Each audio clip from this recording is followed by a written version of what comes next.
These NBA teams look completely lost. The Kings, the Grizzlies, and the Charlotte Hornets all look horrible through the first almost 15 games of the season. So let's talk about it. I'm going to start off with the Sacramento Kings. Now, this team going into the season did not look great. And if I told you that this team had LaVine, Dennis Schroeder, Westbrook, DeRozan, Sabonis, what do you think they would be ranked offensively in the league through about 15 games? My answer would maybe be average, maybe even above average. There's a lot of great players on that team, and I know that their defense is not going to be that good. All those players that I listed are basically in starting lineup. I'm like, that team's not going to be good at defense. But their offense should be at least manageable. Nope, not at all. 25th in the league in offensive rating. And this is a decent chunk of games. It's not just a fluke. At this point, this is where the team is. And that's still including the defensive rating, which they're 27th in the league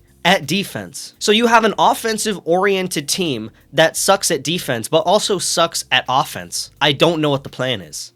Now, here's my question to them. Should they blow the team up? My answer, personally, as a unbiased, I'm not a Kings fan, the answer is yes, they should. And we got reports that they were thinking about it. They were going to try to blow the team up, trade some of the players, but we get this every season, it feels like, so will they actually do it? I don't know. But I still want to talk about the value of these stars. We have Sabonis on this team, LaVine, DeMar. Westbrook wasn't signed to a organization until like a few days before the season. And they gave Schroeder a pretty heavy payday for what he does. And I'm a big Schroeder fan. I watched him on my Pistons, great player, but this team's just bad. So what are all these people worth? Well, let's first talk about Sabonis.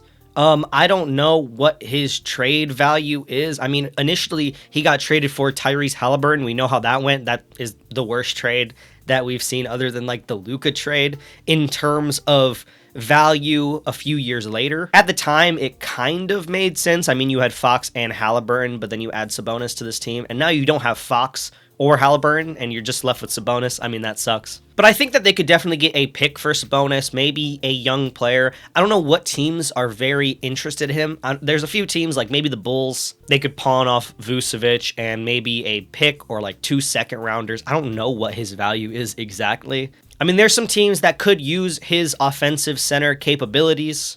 Maybe even like the Orlando Magic. Don't crucify me, Magic fans, if that sounds stupid. But and then going on to LaVine and DeRozan's value, we have no clue what they're worth. LaVine got traded for nothing. DeMar came here for nothing. I think some of the only players that have value are their young players, and would they trade them? I don't think so. So this team's future is a little bit weird. And maybe I'll make a full video and dive into them deeper, but I'm going to move on to the next team, the Memphis Grizzlies. Now, we all know the Ja Morant saga. This whole season has kind of been a scandal for him. And he's not new to scandals, but this season has just been bad because not only is he showing signs of discomfort and uneasiness in the organization itself. He said that he lost his joy. We don't even know if he wants to play there, but he's also playing bad. He's bad at basketball right now. Normally, when he was up to his antics, whether that was throwing a grenade or making a gun sign at at other players, he was still an amazing player, but now he's shooting 16% from 3 on the season. And he's averaging like 17 points. He's dropping from the star level he was playing at for the rest of his career to this weird, kind of lower level. And right now, because of it, they're 4-10. This team is 26th in offensive rating and 21st in defensive rating. And by the way, they have great players on this team. They are a little bit injured. I will give them that, but, Jaren Jackson Jr. and Ja Morant should be able to carry you to around 500, not 4-10. This team makes no sense, and the trade from, Desmond Bane, they got a haul for that Desmond Bane trade. I think that it's time to fully blow this team up. I'm not a believer. Ja Morant, Jaren Jackson, they've shown us what they can do. I think maybe you can keep Jaren Jackson. I have a lot more faith in him than Ja Morant, and listen, Ja Morant jersey right there behind me. I'm a big fan of him. I just don't think that he fits well on this team, and I think that they need to move on from all the scandals that he's had, all the bad stuff that he's done, all the bad stuff that he said about this organization. They need to move on from him. Now, the issue is he has, he's been playing bad, so his trade value has dropped. I don't know if you want to trade him right now, maybe wait a little bit, see if people are desperate for a star guard. I've seen Miami thrown around, I'm seeing Houston thrown around. I mean, if I was the Grizzlies and I could get a pick and Tyler Hero for Ja Morant, I'd do that trade right away right now. But if this team does go into a full rebuild, they are set up for the future. They got like 6 picks in that Desmond Bane trade. They're going to get a few picks for some of the players that they have on the roster right now. Also, something that I want to mention is the Ty Jerome loss really means a lot to this team. I didn't think it was going to be that big of a deal, but we're seeing the remnants and the fallout from that move in the offseason, and it's not looking good for them. Moving on to the last team that I want to talk about in this video, the Charlotte Hornets. And this team is probably the weirdest team out of the bunch because of the fact there's new ownership, and they've been making some pretty good moves, some pretty good drafts. I don't know where they're going. But currently, LaMelo Ball has only played 7 games out of, I think they've played 13. And this team's looked horrible in every game. 17th in offensive rating, which somehow they're the best team offensively on this entire 3-team list, which is crazy to think about, considering they're pretty young. But they're 24th in defensive rating, which makes sense. I mean, you have LaMelo Ball out there, a few other players who just aren't that good at defense yet.